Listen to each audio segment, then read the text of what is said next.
स्वागत है दोस्तों आप लोगों का आपके अपने YouTube चैनल हिंदी मंथन पर। मैं रंजय सिंह आप लोगों का तहे दिल से स्वागत, अभिनंदन और वंदन करता हूं। आज हम लोग रासो साहित्य के अंतर्गत परमाल रासों के विषय में सविस्तार रूप से पढ़ेंगे। लेकिन परमाल रासों को पढ़ने से पहले परमाल रासों के विषय में उसकी स्टोरी को जान लेना बहुत ज़रूरी है। वास्तव में जो ये परमाल रासो है, इस परमाल रासों का लेखन कार्य जगनिक महोदय ने किया है। जो जगनिक महोदय थे वो महोबा के राजा परमार देव के दरबारी कवियों की श्रेणी में आते हैं।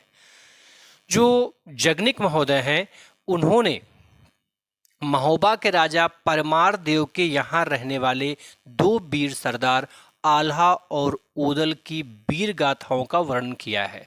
इस परमाल रासों के अंतर्गत आप देखते हैं कि जो आल्हा और ऊदल होते हैं उनका जो युद्ध होता है वो पृथ्वीराज चौहान और कलिंजर के राजा के साथ होता है और इन्हीं दोनों के मध्य युद्ध करते करते इन दोनों वीर सरदारों को वीरगति भी प्राप्त हो जाती है। और इसी तरीके से यह सूत्रधार इसका होता है और कहानी का अंत उन दो वीर सरदारों की मृत्यु पर समाप्त हो जाता है। मूल कहानी इतना ही है। और आपको ये भी पता है कि जब हम आपको पृथ्वीराज रासो पढ़ा रहे थे तो पृथ्वीराज रासो का जो समापन होता है वो कहाँ होता है? महोबा प्रस्ताव से होता है।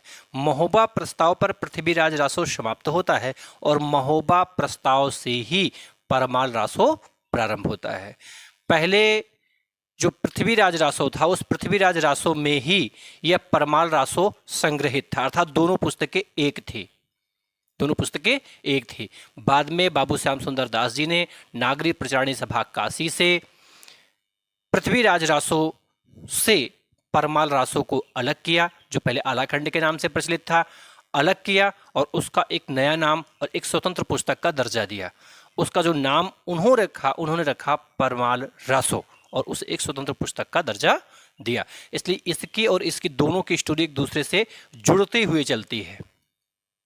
जो पृथ्वीराज रासो है उसका अंतिम समय, अंतिम अध्याय, अंतिम भाग या उसकी समाप्ति जो होती है वो कहाँ पे होती है? महोबा प्रस्ताव से होती है। और जो परमाल रासो है उसकी जो शुरुआत होती है वो कहाँ से होती है? तो वह होती है महोबा प्रस्ताव से। इसका समापन महोबा प्रस्ताव पे होता है और उसका प्रारंभ ही महोबा प्रस्ताव से होता है। ठीक है, आइए हम लोग एक एक चीजों को समझते हैं अच्छे से। आपसे पूछा जाए कि जो भैया परमाल रासो है, इस परमाल रासो के लेखक कौन है? लेखक तो परमाल रासो के लेखक जो है वो जगनिक हैं। कौन? जगनिक। ये जगनिक कौन है? तो जो जगनिक हैं वो महोबा के राजा परमार्द देव के दरबारी कवि हैं। महोबा के राजा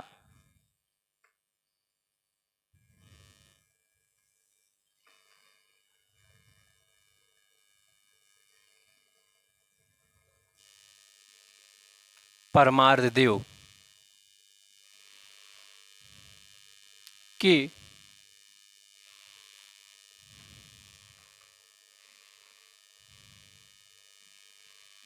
दरबारी कवि थे। दरबारी कवि थे। महोबा के राजा जो थे, महोबा के राजा कौन थे? तो महोबा के राजा परमार्द देव थे। ये परमार्द देव जो थे इन्हीं के दरबारी कवि कौन थे? तो इन्हीं के दरबारी कवि भैया जगनिक महोदय थे। ठीक है, ये जो परमाल रासो है, इस परमाल रासो का प्रारंभ कहां से होता है? तो परमाल रासो का प्रारंभ महोबा प्रस्ताव से होता है।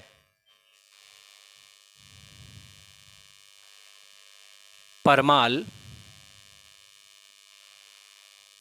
रासो का प्रारंभ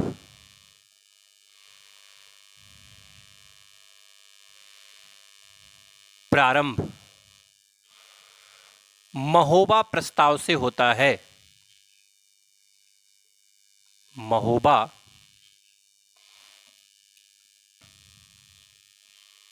प्रस्ताव से होता है।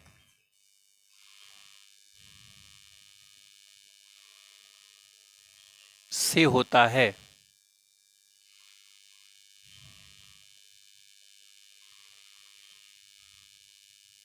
कहां से होता है भैया? महोबा प्रस्ताव से होता है।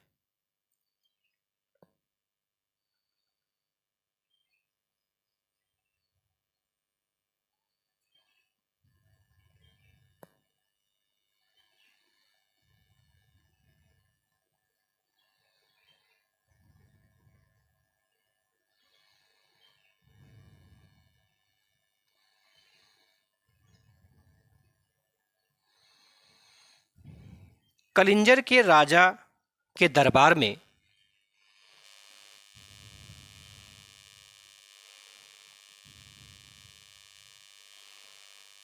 कलिंजर की राजा की दरबार में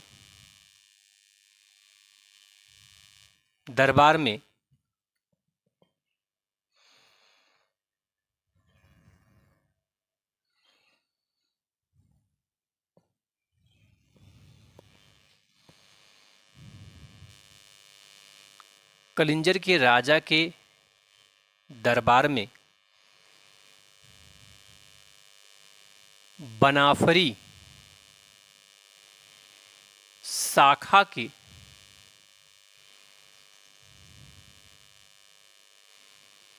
दो वीर सरदार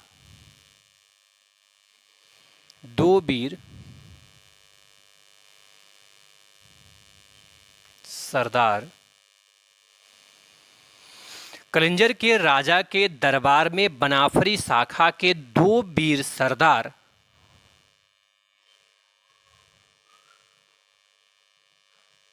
कलिंजर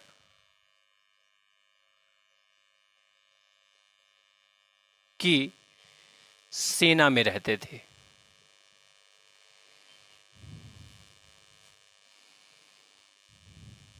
सेना में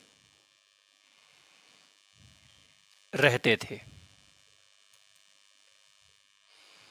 कलिंजर के राजा के दरबार में बनाफरी शाखा के दो वीर सरदार कलिंजर के सेना में रहते थे। ठीक है, यहां तक की बात समझ में आ गई?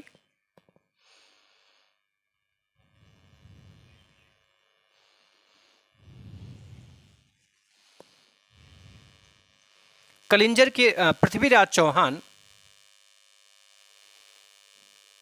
पृथ्वी राज चौहान व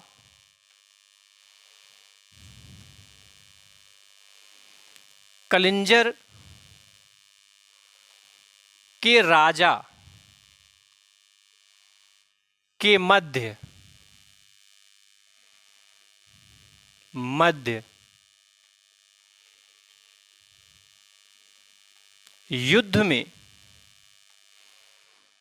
युद्ध में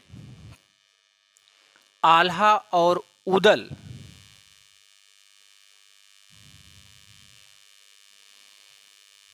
आल्हा और उदल दोनों वीर सरदार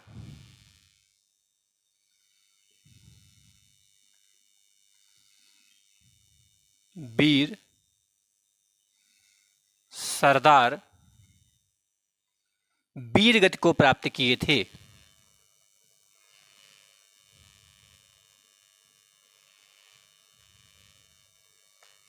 वीर गति को प्राप्त किए थे।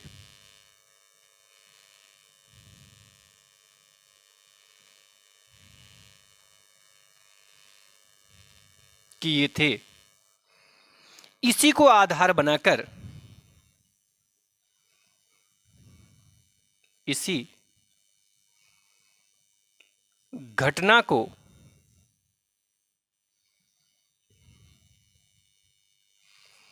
आधार बनाकर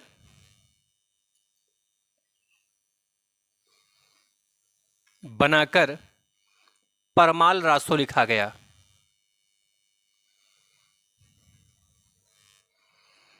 परमाल रासो लिखा गया।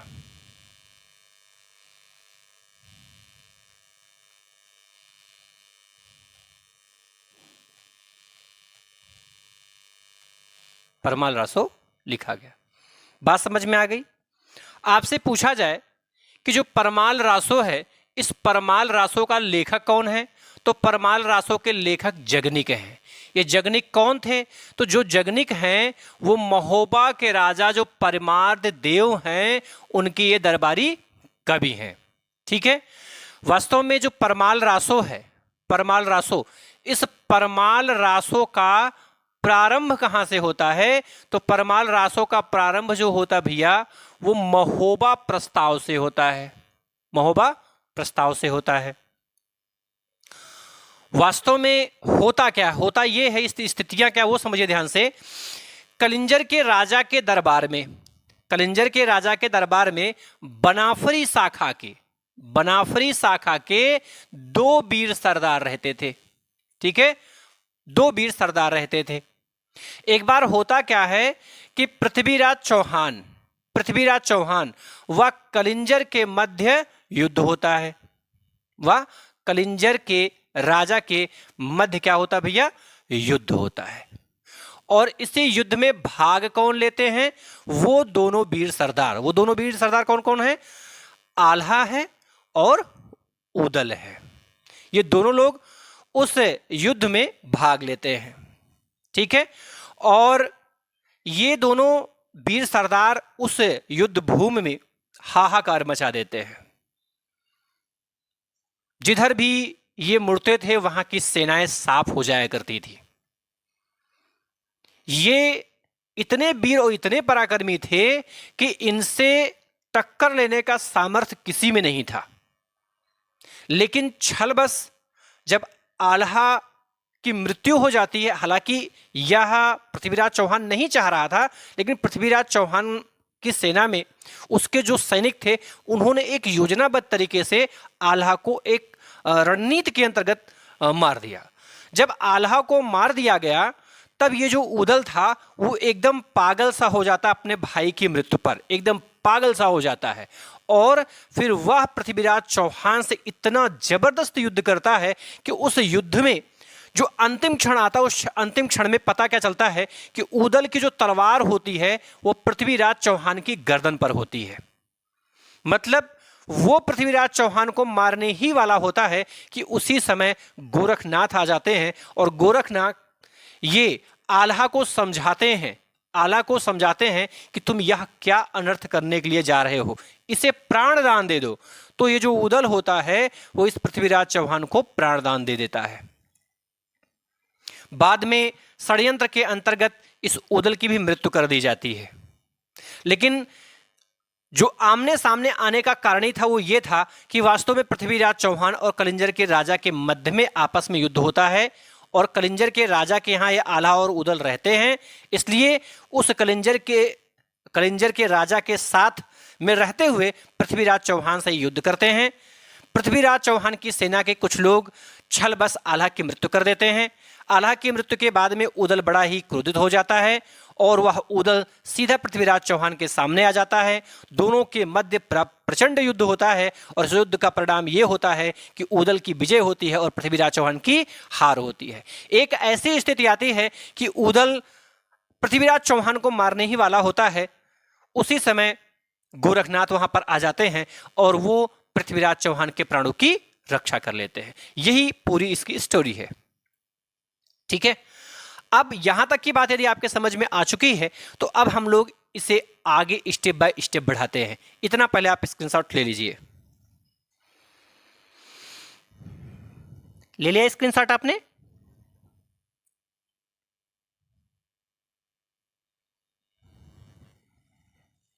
चलिए, बहुत अच्छी बात है।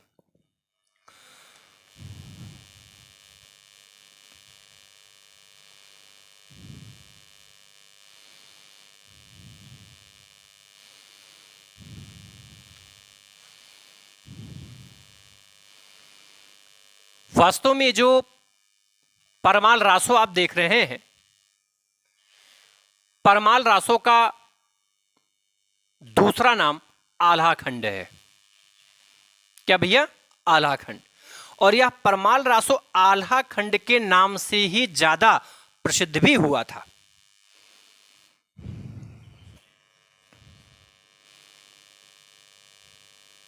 परमाल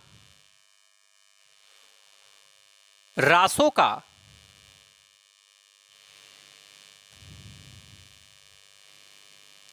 दूसरा नाम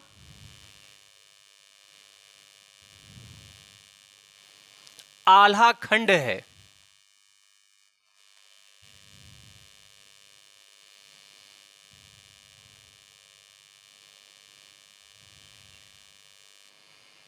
आल्हा खंड है।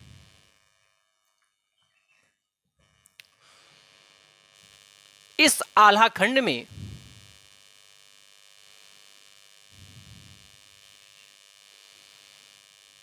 इस आल्हा खंड में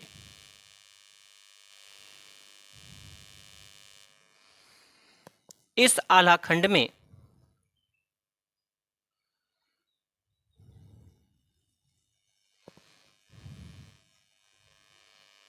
इस आल्हा खंड में 36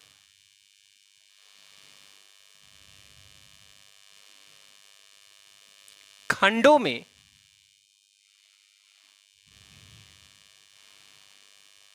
पूरी कथा वर्णित है। पूरी कथा वर्णित है, या यूं कह सकते हैं जो आल्हा खंड है, इस आल्हा खंड में कुल कितने खंड हैं? तो कुल खंडों की संख्या इसमें कितनी भैया? 36 है। कितने खंड हैं? 36 खंड है। आल्हा खंड में कुल कितने खंड है भैया? तो 36 खंड दिए गए हैं। ठीक है।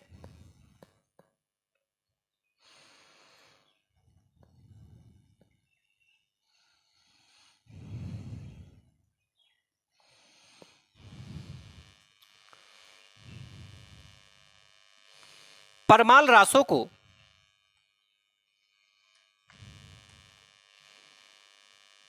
परमाल रासों को 1865 ईस्वी में 1865 ईस्वी में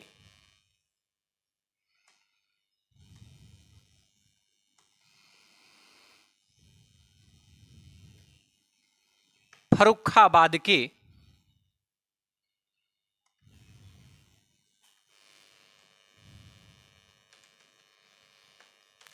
तात्कालीन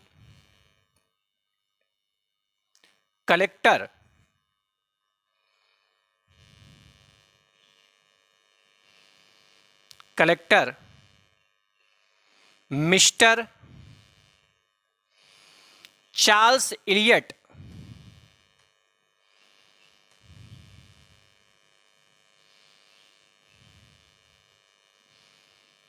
चार्ल्स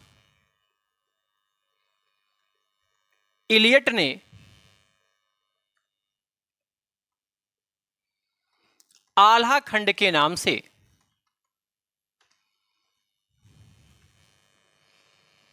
आल्हा खंड के नाम से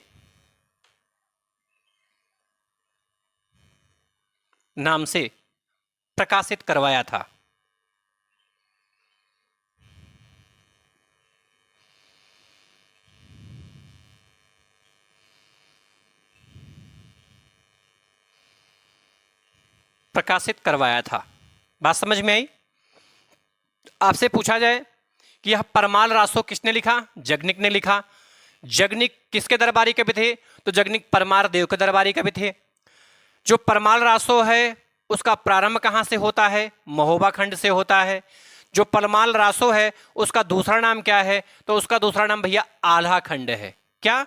आल्हा खंड है। इस आल्हा खंड में कुल कितने खंड हैं? तो इस आल्हा खंड में कुल 36 खंड हैं। ये जो परमाल रासो है, इस परमाल रासो को आल्हा खंड के नाम से किस नाम से भैया? इस आल्हा खंड के नाम से किसने प्रकाशित करवाया? तो मिस्टर चार्ल्स इलियट ने प्रकाशित करवाया था। कहां से प्रकाशित करवाया था? फर्रुखाबाद से करवाया था। क्यों फर्रुखाबाद से करवाया था? क्योंकि वो उस समय फर्रुखाबाद का क्या था? तो वह फर्रुखाबाद का उस समय कलेक्टर था। तो इसका प्रकाशन कार्य कब किया गया? इसका प्रकाशन कार्य 1865 ईस्वी में किया गया।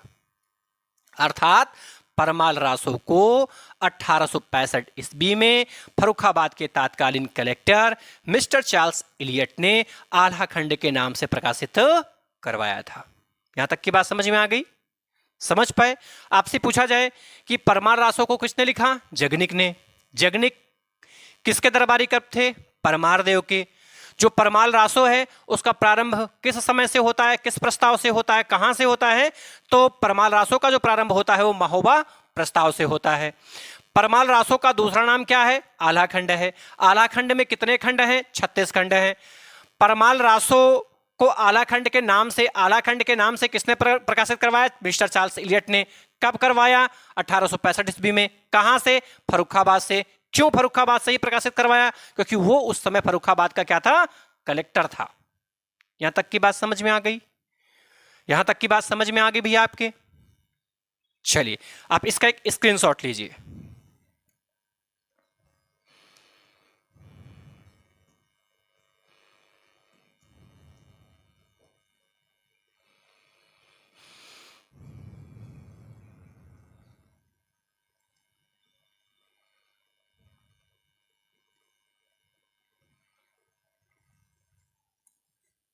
लिख लिया? चलिए आगे देखते हैं। मैंने आपको बताया था कि वास्तव में ये जो परमाल रासो है, ये परमाल रासो पहले यह अंश था किसका? पृथ्वीराज रासो का अंश था। पृथ्वीराज रासो में यह जो परमाल रासो है किस नाम से उसमें था? ये महोबा प्रस्ताव के नाम से उस पृथ्वीराज रासो का ही अंश बना हुआ था। बाद में जब इस आला खंड का इसकी पब्लिसिटी बहुत ज्यादा बढ़ गई तो मिस्टर चार्ल्स इलियट ने इसे फर्रुखाबाद से 1865 ईस्वी में प्रकाशित करवा दिया। और जब आल्हा खंड बहुत प्रचलित हुआ तो बाबू श्याम सुंदर दास जी ने क्या किया कि उन्होंने इस परमाल रासो को स्वतंत्र पुस्तक का दर्जा दिलवाया और इसे पृथ्वीराज रासो से अलग करवाया और पुनः इसका प्रकाशन करवाया। कहां से? नागरी प्रचारणी सभा काशी से। ठीक है, तो हम लिखेंगे पहले परमाल रासो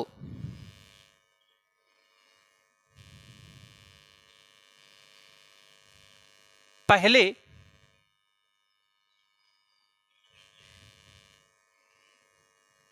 परमाल रासो पृथ्वीराज रासो का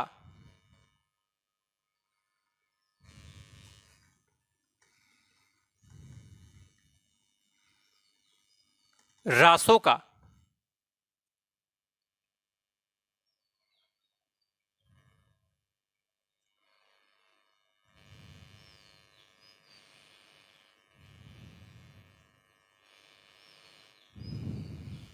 पृथ्वीराज रासो का एक खंड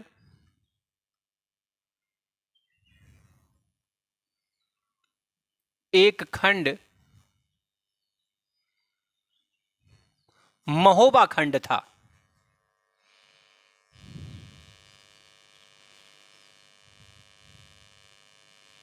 महोबा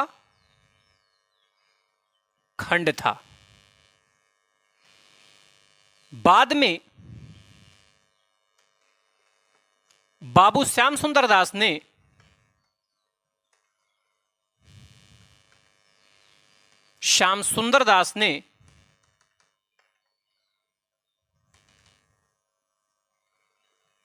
दास ने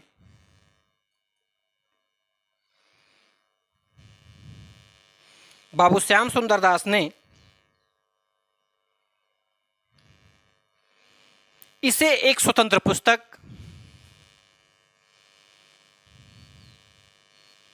इसे एक स्वतंत्र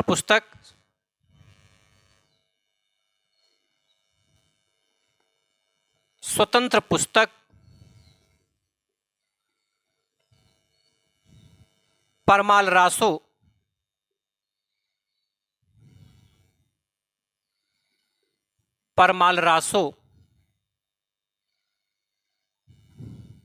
के नाम से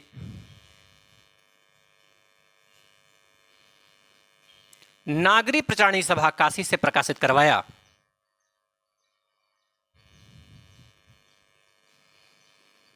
नागरी प्रचारणी सभा काशी से प्रकाशित करवाया।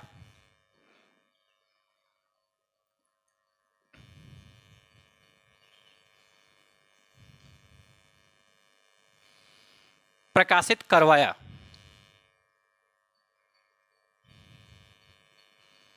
अब यहां की बात समझ में आ रही है आपके? वास्तव में अगर मैं आपसे कह दूं कि आल्हा खंड को परमाल रासो का नाम किसने दिया, तो परमाल रासो का नाम जो दिया है वो बाबू श्याम सुंदर ने दिया है। किसने दिया है? बाबू श्याम सुंदर दास जी ने दिया है। और आल्हा खंड नाम किसने दिया है? तो आल्हा खंड नाम इसे चार्ल्स इलियट ने दिया है। लेकिन सबसे पहले इसका नाम क्या था? तो महोबा खंड इसका नाम था। क्या नाम था भैया? महोबा खंड नाम था। क्या नाम था? महोबा खंड। ये महोबा खंड इसका नाम उस वक्त था जब यह हिस्सा किसका था? जब यह हिस्सा पृथ्वीराज रासो का था। अर्थात जब आल्हा और ऊदल की कहानी पृथ्वीराज रासो में वर्णित थी तो उस समय इसका नाम आल्हा खंड था। और 1865 ईस्वी में जब मिस्टर चार्ल्स इलियट ने इसका प्रकाशन करवाया तब इसका नाम क्या हो गया? आल्हा खंड हो गया। और जब आल्हा खंड की पब्लिसिटी बहुत ज्यादा हुई, बहुत ज्यादा लोकप्रिय हो गया, बहुत ज्यादा चर्चा में आ गया, तब बाबू श्याम सुंदर दास जी ने क्या किया? तब बाबू श्याम सुंदर दास जी ने इस पृथ्वीराज रासो से निकाल करके इस पुस्तक को एक स्वतंत्र पुस्तक का दर्जा दिलवाया। कैसी पुस्तक का? स्वतंत्र पुस्तक का दर्जा दिलवाया। और इसका नाम क्या रखा? तो इसका नाम रखा परमाल रासो। क्या रखा? परमाल रासो रखा। और जब इसका नाम परमाल रासो रखा तब इसका पुनः प्रकाशन भी करवाया गया। इसका पुनः प्रकाशन जो हुआ वह नागरी प्रचारणी सभा काशी से हुआ। कहां से हुआ? नागरी प्रचारणी सभा काशी से हुआ। बात समझ में आई? इसके लेखक कौन है? जगनिक। जगनिक किसके दरबारी कवि हैं? परमाल रासो के। जो परमाल रासो है उसका दूसरा नाम क्या था? तो उसका दूसरा नाम था आल्हा खंड। आल्हा खंड के नाम से प्रकाशन किसने करवाया? चार्ल्स इलियट ने। परमाल रासो के नाम से स्वतंत्र पुस्तक का दर्जा किसने दिलवाया? बाबू श्याम सुंदर दास ने। जब परमाल रासो इसका नाम हुआ तो इसका प्रकाशन कहां से करवाया गया? नागरी प्रचारणी सभा काशी से करवाया गया। Concept clear? यदि कहीं पर भी किसी भी प्रकार का कोई भी संदेह होता है तो आप अपना प्रश्न कमेंट बॉक्स में रख सकते हैं। कहीं पर तनिक भी संदेह की स्थिति हो तो आप तुरंत अपना प्रश्न कमेंट बॉक्स में जरूर रखें। मैं आपको आपके उस कमेंट बॉक्स में ही उस प्रश्न का प्रत्युत्तर दे दूंगा। यदि मुझे लगेगा कि नहीं उसको सामूहिक रूप से सबको बताना चाहिए तो मैं आने वाली अगली क्लास में उस प्रश्न को शामिल कर लूंगा। ठीक है? चलिए, अगर समझ में आ रहा है तो बहुत अच्छी बात है, फिर तो कोई दिक्कत ही नहीं है। आप इसका भी स्क्रीनशॉट ले लिया स्क्रीनशॉट इसका भैया?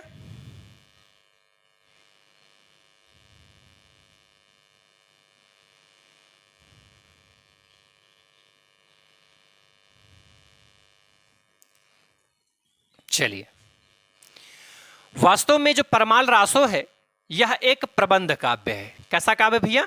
प्रबंध काव्य है। और जो आचार्य रामचंद्र शुक्ल हैं वो तो ये भी कहते हैं कि जितने भी प्रबंध काव्य लिखे गए आदिकाल में उन सभी प्रबंध काव्यों में सबसे ज्यादा जो लोकप्रिय प्रबंध काव्य रहा वह कौन सा रहा? तो परमाल रासो रहा। क्या रहा भैया? परमाल रासो। आपसे पूछा जाए कि परमाल रासो कैसा काव्य है? खंड काव्य है। प्रबंध काव्य है, महाकाव्य है, तो आप क्या बताओगे? प्रबंध काव्य है।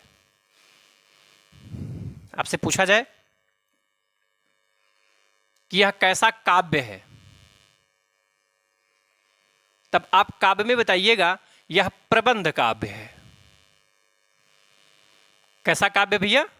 प्रबंध काव्य है।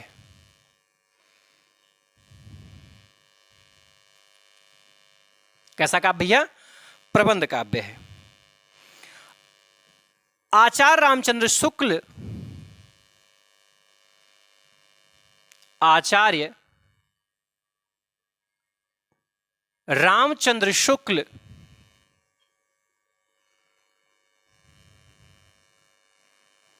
आचार्य रामचंद्र शुक्ल 7 प्रबंध काव्यों में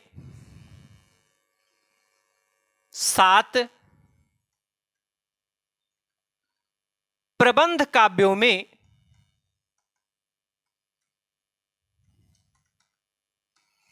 सर्वाधिक लोकप्रिय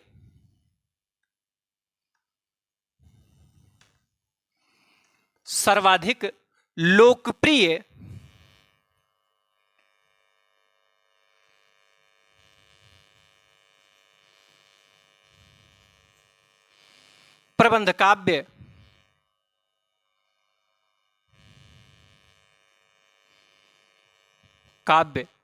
परमाल रासों को ही माना है।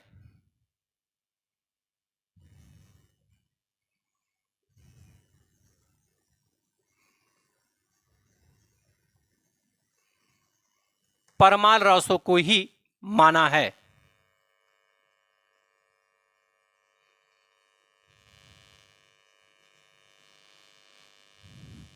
बात समझ में आई? आपसे पूछा जाए परमाल रासो कैसा काव्य है, तो परमाल रासो प्रबंध काव्य है। और कहीं प्रश्न थोड़ा सा घुमा दे कि भाई इसे प्रबंध काव्य माना किसने है, तो इसे प्रबंध काव्य आचार्य रामचंद्र शुक्ल माने हैं। आदिकाल के अंतर्गत अब तक कुल कितने प्रबंध काव्य लिखे जा चुके हैं? 7 प्रबंध काव्य लिखे जा चुके हैं। इन 7 प्रबंध काव्यों में सबसे लोकप्रिय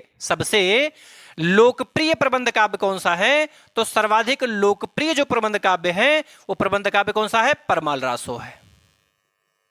कौन सा है? परमाल रासो है। और इस बात को स्वीकारा किसने है? इस बात को स्वीकारा है आचार्य रामचंद्र शुक्ल ने स्वीकारा है। यहां तक की बात समझ में आई भैया? चलिए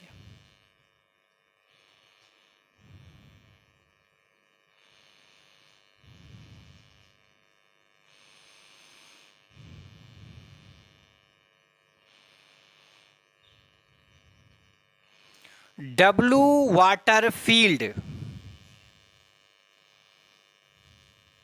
W water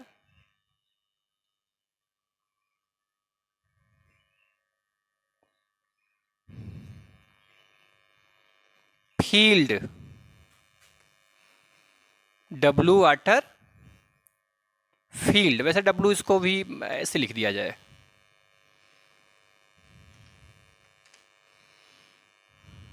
W water field ने इसका अंग्रेजी अनुवाद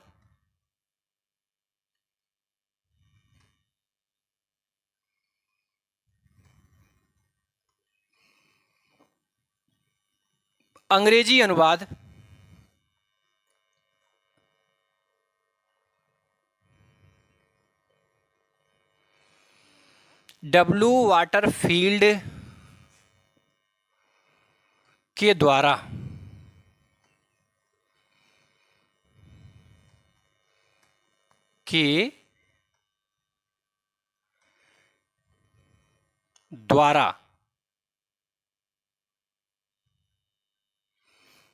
इसका अंग्रेजी अनुवाद मिस्टर चार्ल्स इलियट ने करवाया।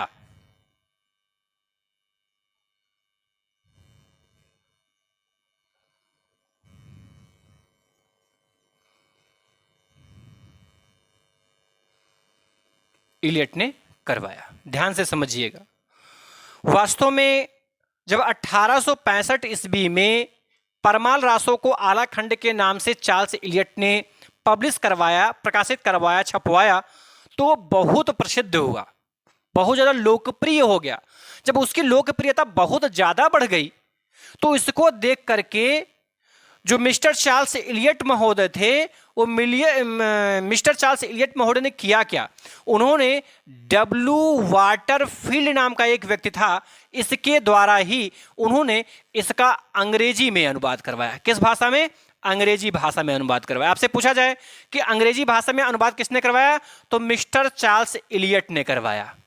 और इसका अंग्रेजी अनुवाद किया किसने, तो डब्ल्यू वाटरफील्ड ने किया। किसने किया? डब्ल्यू वाटरफील्ड ने किया। क्यों करवाया गया ऐसा? क्योंकि जो आला खंड था, उस आला खंड की पब्लिसिटी यानी लोकप्रियता इतनी ज्यादा बढ़ गई कि मिस्टर चार्ल्स इलियट ने इसका अंग्रेजी में अनुवाद करवा दिया। क्योंकि पहले अंग्रेजी में नहीं था, पहले अंग्रेजी में नहीं था। उसकी लोकप्रियता को देख करके मिस्टर चार्ल्स इलियट ने उसका अंग्रेजी में रूपांतरण करवा दिया। बात समझ में आई कि ऐसा क्यों हुआ? तो आप इसका भी स्क्रीनशॉट लें भैया।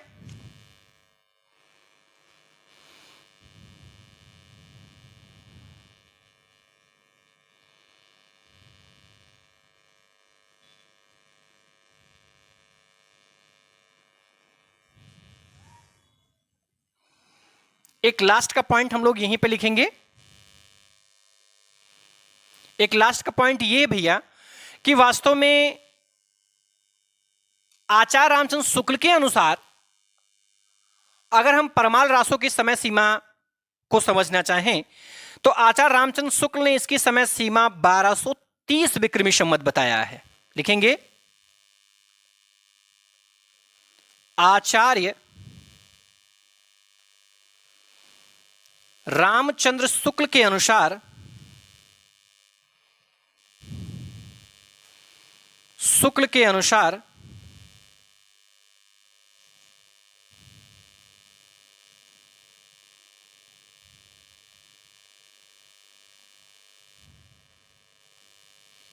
इसका समय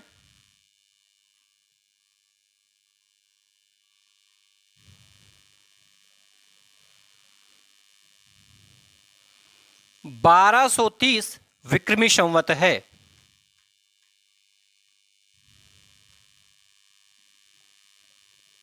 बारह सौ 30 विक्रमी संवत है।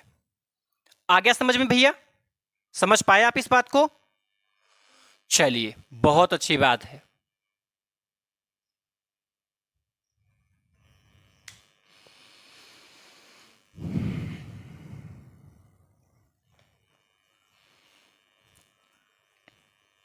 अब हम लोग एकदम समाप्ति की तरफ हैं। एक लास्ट का महत्वपूर्ण तथ्य आपको और शेष बताना शेष है, आप उसे जरूर लिखें। मिटाएं इसको भैया। चलिए,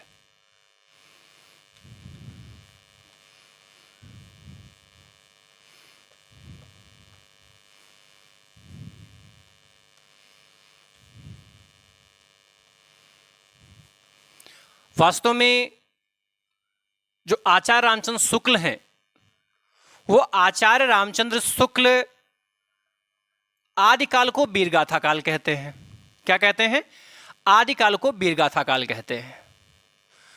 और उन्होंने आदिकाल को जब वीरगाथा काल कहा तो उन्होंने 12 पुस्तकों का प्रमाण लोगों के समक्ष उपस्थित किया और कहा कि मैं इन वीरकालीन 12 प्रमाणिक पुस्तकों के आधार पर, जो वीर रस प्रधान है, मैं इसके आधार पर इस काल का नाम आदिकाल की जगह वीरगाथा काल स्वीकारता हूं।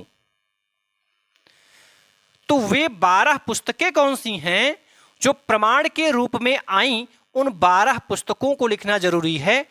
स्पेशली टेट की परीक्षा देने वाले, सुपर टेट की परीक्षा देने वाले, यूपीपी यूपीएसआई की परीक्षा देने वाले, या अभी हाल ही में होने वाले बीएड एंट्रेंस की परीक्षा देने वाले, इन 12 पुस्तकों को विस्तार से समझने का मतलब क्या, नाम और इनका जो है कौन सी पुस्तक और उस पुस्तक के लेखक कौन है, यह जान लेना बहुत जरूरी है। ठीक है,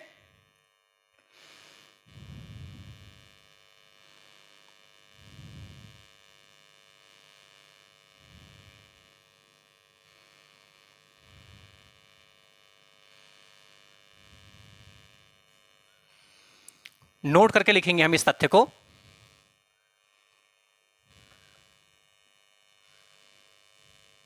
आचार्य रामचंद्र शुक्ल ने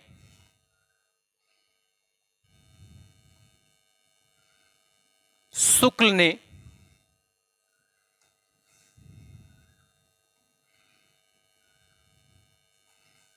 ने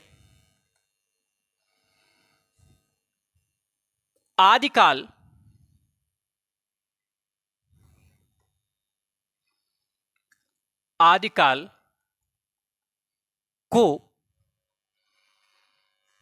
वीर गाथा काल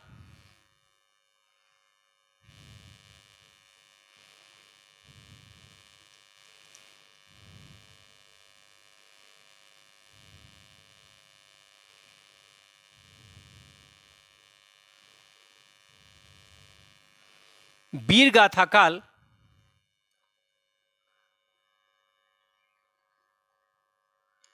नामकरण करने से पहले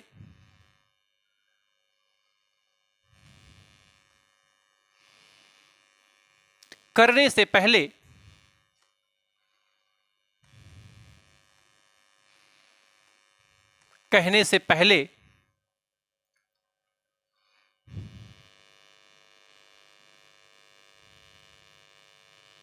इस काल के 12 ग्रंथों को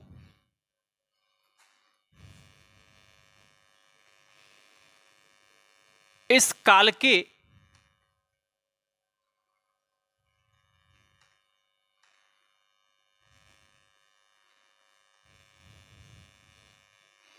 इस काल के 12 ग्रंथों को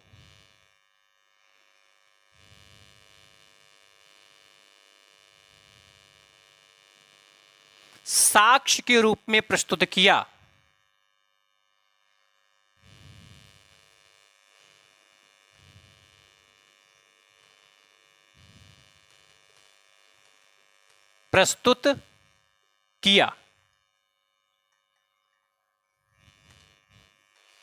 साक्ष्य के रूप में प्रस्तुत किया।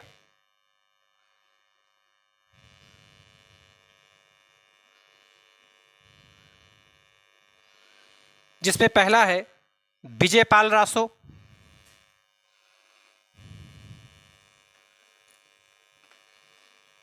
विजय पाल रासो।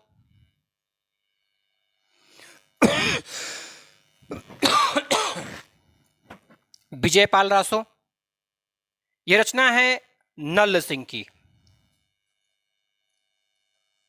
किसकी भैया? नल सिंह की है।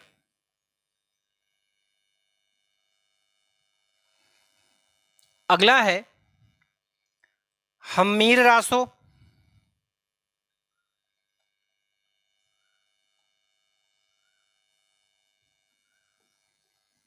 हम्मीर रासो, यह है सारंगधर का।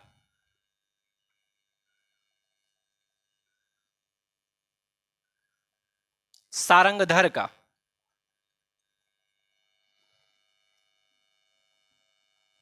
अगला है कीर्तिलता कीर्ति पताका।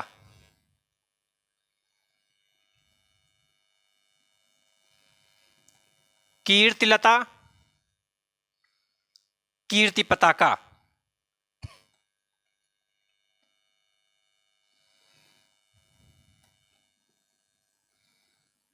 पताका, ये दोनों की दोनों पुस्तकें जो हैं ये किसकी हैं? विद्यापत की हैं।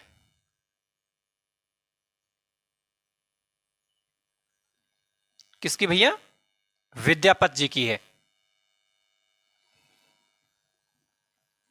और लास्ट का है खुमाड़ रासो।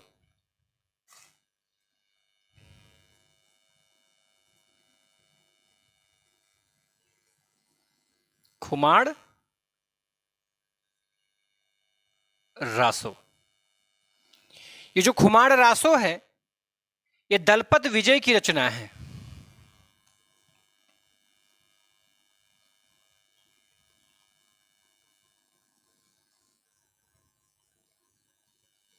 किसकी भैया?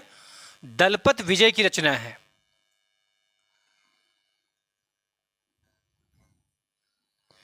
इसकी समय सीमा 1355, इसकी समय सीमा 1357। ये सब विक्रमी संवत की तिथि है भैया, विक्रमी संवत। और ये भी क्या है? विक्रमी संवत की तिथि है। ये दोनों तिथियां क्या है? विक्रमी संवत की तिथि है। ठीक है,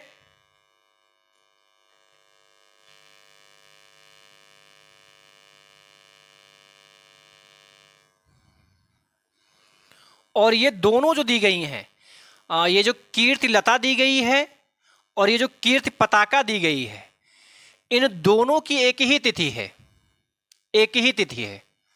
ठीक है, दोनों एक ही तिथि में लिखी गई है, 1460 में लिखी गई है। कब भैया? 1460 विक्रमी संवत में लिखी गई है,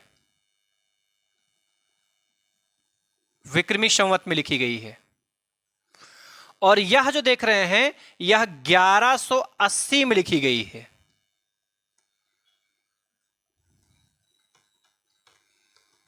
ग्यारह सौ अस्सी विक्रमी संवत में लिखी गई है।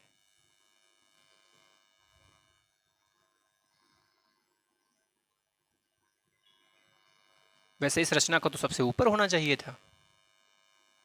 चलिए इसको सबसे ऊपर लिखते हैं, खुमाड़ रासो, यहां लिख लेते हैं।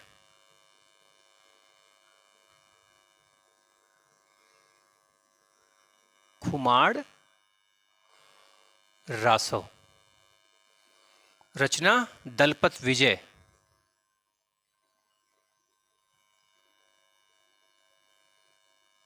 दलपति विजय, और इसका स्थान भी ऊपर है 1180।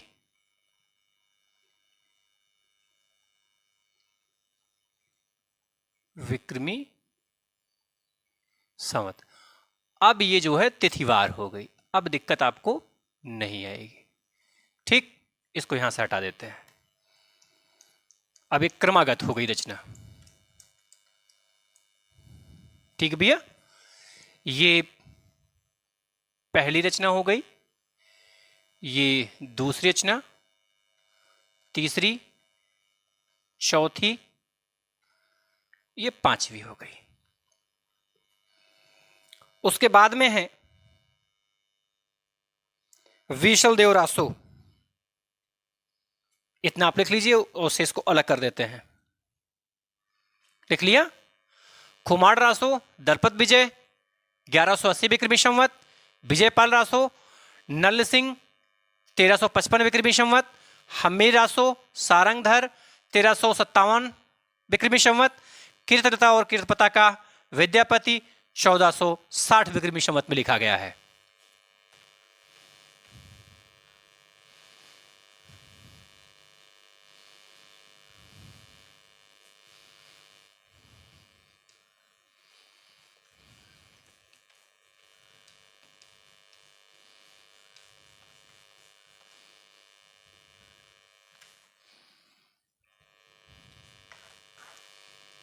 अगला है विशल देव रासो।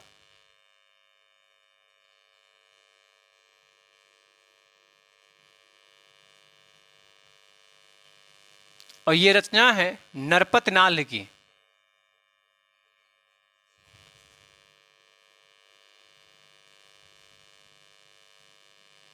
नरपत नाल की रचना है, और ये रचना 1212 में लिखी गई, तो आपको पता ही है।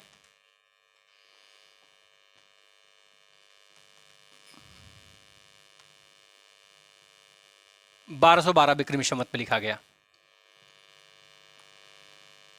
पृथ्वीराज रासो,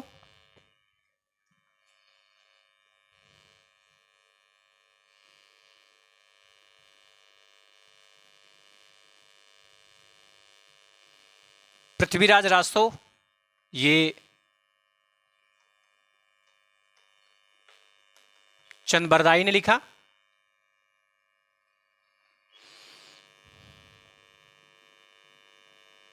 जयचंद प्रकाश,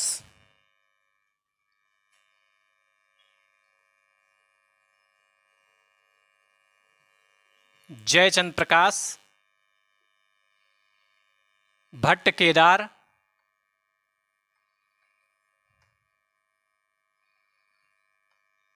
भट्ट केदार, जय मयंक जस चंद्रिका,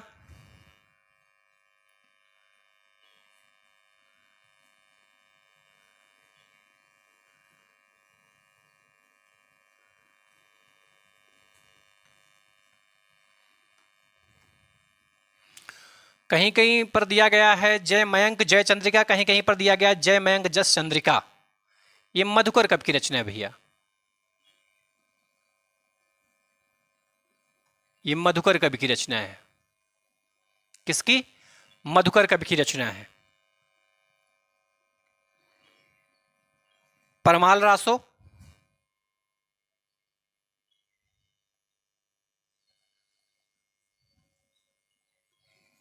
ये रचना किसकी है? जगनिक की। अभी मैंने आपको पढ़ाया किसकी रचना भैया? जगनिक की रचना है। खुसरो की पहेलियां,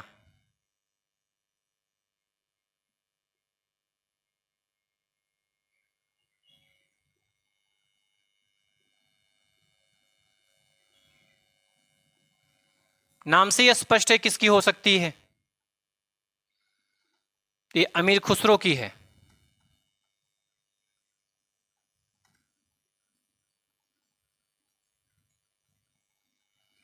अमीर खुसरो। और एक लास्ट की रचना है विद्या पदावली।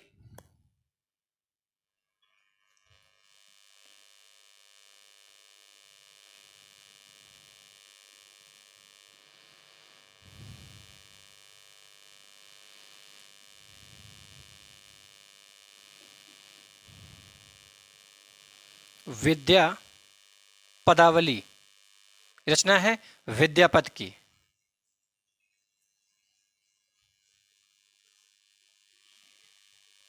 विद्यापत की। ये 6, 7, 8, 9, 10, 11, 12, ये टोटल 12 रचनाएं हैं जो आपको नाम जानना है और नाम के साथ साथ उनके लेखकों का भी नाम आपको ध्यान में रखना है। बात समझ में है भैया? अब हम लोग आगे जो पढ़ने वाले हैं, रासो साहित्यों के बाद में हम लोग पढ़ेंगे लौकिक साहित्य। किंतु आज की क्लास बहुत लंबी ना हो, इसकी वजह से इस क्लास को मैं यहीं पर स्थगित करता हूं। इसके आगे की चीज़ों की चर्चा मैं अपने आने वाली क्लास में करूंगा। तब तक के लिए धन्यवाद। लेकिन जाने से पहले आपसे निवेदन कि कृपया आप इस चैनल को लाइक करें, सब्सक्राइब करें, इस वीडियो को भी लाइक करें। कोई सुझाव देना है तो कमेंट भी करें। अच्छा है नहीं अच्छा है आप उस पर कमेंट ज़रूर करें और इस वीडियो को ज़्यादा से ज़्यादा लोगों के पास में शेयर करें जिससे कि उनको भी इसका लाभ मिल सके। धन्यवाद।